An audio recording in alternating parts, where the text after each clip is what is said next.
Izjava pravobranioca Bosne i Hercegovine Mlađana Mandića o državnoj imovini izazvala je brojne polemike i oštre reakcije iz Republike Srpske. Na Dodikove optužbe kako radi protivno interesima Republike Srpske, Mandić odgovara. Doslovno sam izjavio, pravno i faktički nije sporna činjenica da je titular državne imovine država Bosna i Hercegovina. Da bi neko bio titular, on mora biti upisan u zemljišne knjige.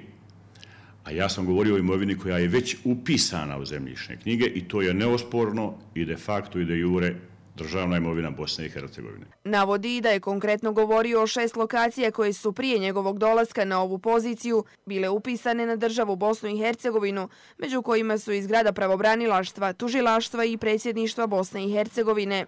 Stoga ga prijetnje o njegovoj smjeni previše ne uzbuđuju. Pravobranilac Bosne i Hercegovine, da se malo našalim, nije voditelj emisije Želje i pozdravi, pa da ja ispunjavam želje i pozdrave bilo koje od partija. Ja radim svoj posao i sve dok sam na položaju pravobranioca Bosne i Hercegovine, ja ću raditi isključivo po pravu.